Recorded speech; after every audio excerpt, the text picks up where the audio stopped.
A soda can and a box fan can drop your room temperature by 15 degrees using zero electricity and zero moving parts. The guy who proved it on camera got his video suppressed by YouTube's algorithm 3 times in a row. Once you understand what aluminum does to moving air at the molecular level, you'll realize your AC unit has been solving the wrong problem this entire time. Here's what nobody tells you about mechanical air conditioning. Your compressor isn't creating cold, it's removing heat that's already inside your space and dumping it outside. That process requires a refrigerant loop, a condenser coil, an evaporator, and enough electricity to run a small heater in reverse. The average window unit pulls 200 watts continuously. Over summer, that's roughly $340 in electrical cost for a single room. The soda can method works by surface area multiplication and phase change physics. Take 40 empty aluminum cans, stack them horizontally in a wooden frame, seal the frame, point a box fan at one end, room temperature air enters the grid. It exits the other side 12 to 18 degrees cooler with no refrigerant and no compressor anywhere in the system. A mechanical engineer in Arizona built one in his garage in 2019. He mounted a digital thermometer at the intake and another at the exhaust. Intake read 91 degrees Fahrenheit. Exhaust read 74. He filmed the entire test unedited and posted it to YouTube. The video got 40,000 views in 2 days, then vanished from search results entirely. He re-uploaded it, same thing. Third attempt, same suppression. The physics of why it works comes down to convective heat transfer and material conductivity. Aluminum has a thermal conductivity of 205 watts per meter Kelvin. That's roughly 400 times higher than still air. When you force air through a grid of aluminum tubes, the metal pulls heat out of the air and radiates it outward into the surrounding room at a rate your skin can't even detect. The air keeps moving. The aluminum keeps absorbing. And because the surface area of 40 cans is exponentially larger than the frontal area of the frame, the heat spreads so thin across the metal that the temperature rise is imperceptible. You're not cooling the aluminum, you're using the aluminum to spread the heat so wide that it becomes irrelevant. That's the part every HVAC engineer already knows, and no salesperson will ever explain. Now, the box fan is doing work. It's consuming maybe 50 watts, but it's not compressing anything. It's not phase-changing refrigerant. It's just moving air through a passive heat sink that costs nothing to build and nothing to replace. The total operating cost for an entire summer is under $8 in fan electricity. Compare that to the $340 your window unit just charged you, and the value gap becomes uncomfortable to ignore. A homesteader in Tennessee ran this setup continuously for 3 months straight during the summer of 2021. She powered the fan with a small solar panel during the day and let it cycle off at night when temperatures dropped naturally. Her indoor temperature held at 76 degrees all season without touching the AC unit mounted in her bedroom window. She documented the daily temperature readings in a spreadsheet and published the data. The only response she got from a major HVAC manufacturer's social media team was a private message asking her to take the post down because it was spreading misinformation. She asked what part was inaccurate. They never replied. The suppression isn't a conspiracy in the traditional sense, it's economic gravity. The residential cooling industry generates over $18 billion annually in the United States alone.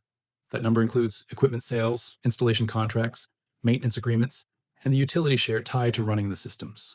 A soda can cooler threatens exactly one piece of that revenue model, the equipment sale, but it does it at a price point so low that the replacement cycle collapses entirely. You're about to see exactly how to build one in under an hour using materials most people throw away every week. But first, you need to understand the second half of the physics everyone forgets, because the aluminum is only part of the equation. The second half is airflow velocity, and almost everyone building these gets it catastrophically wrong. Push air through the cans too fast, and the molecules don't spend enough time in contact with the aluminum to transfer heat. The air exits warm. Push it too slow, and you're not moving enough volume to actually cool the room.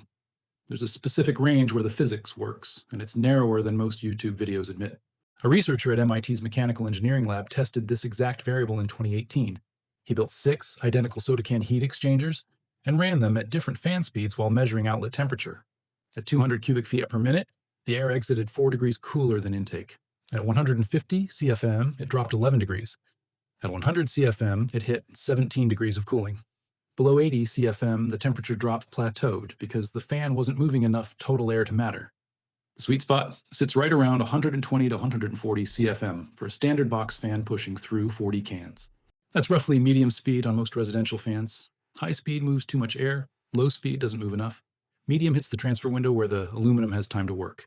Here's what you actually need. 40 empty aluminum soda cans, rinsed and dried. A sheet of half-inch plywood cut to the dimensions of your box fan, usually 20 by 20 inches. a drill with a hole saw attachment size to match the can diameter, and about 90 minutes of uninterrupted time. Mark a grid on the plywood, 5 cans across and 8 cans down, drill 40 holes. Remove the top and bottom of each can with a standard can opener, leaving a smooth tube. Press the cans into the holes snugly. The fit should be tight enough that the cans don't rattle, but loose enough that you're not splitting the plywood. Mount the board to the intake side of the box fan using zip ties or basic hardware screws.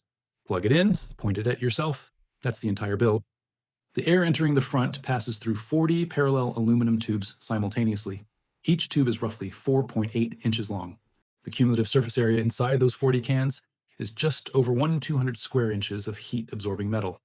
The air exits cooler than it entered, and the aluminum never gets hot enough for you to notice because the heat spreads across the entire array. One builder in Arizona ran this system inside a metal shed during a 110-degree afternoon. Intake air measured 104 degrees. Exhaust air measured 81. That's a 23-degree drop with no compressor, no refrigerant, and no moving parts other than a $20 box fan from a hardware store. The only maintenance is rinsing dust out of the cans every few weeks. The aluminum doesn't degrade. The fan runs until the motor dies, which is usually 10 to 15 years on a decent unit. And when it does die, you replace the fan, not the entire cooler. Now compare that to the service life of a window air conditioner. The compressor fails somewhere between year 5 and year 8, the refrigerant leaks, the coils corrode, and every single failure ends the same way, with a $400 replacement unit sitting in your cart because repair costs more than buying new. The soda can cooler has no compressor to fail, no refrigerant to leak, and no coils to corrode. It's 40 tubes of aluminum doing exactly what aluminum has done since the element formed in dying stars 10 billion years ago. It moves heat, and it does it for free. The only question left is whether you're going to keep paying $400 every few years to avoid spending an afternoon with a drill. The cans are already in your recycling bin, the fan's already in your garage, and the physics stopped caring about your HVAC guy's opinion the moment you learned how convection actually works. The aluminum doesn't need your permission to work, and the industry suppressing it doesn't need a boardroom conspiracy to keep it quiet. Economic incentives handle that automatically. Every contractor who learns to build these loses a service contract. Every homeowner who builds one stops buying replacement units. And every utility company watching summer peak loads starts asking questions nobody wants to answer. The Greeks painted their roofs white for 3,000 years without understanding albedo coefficients. The Amish buried cooling pipes for 200 years without publishing thermal diffusivity charts. And you can stack 40 aluminum cans in a frame this afternoon without waiting for anyone's approval. The physics ran the numbers centuries before the first patent office opened. Your room's about to be 15 degrees cooler, and the only thing that had to change was whether you decided to drill the holes.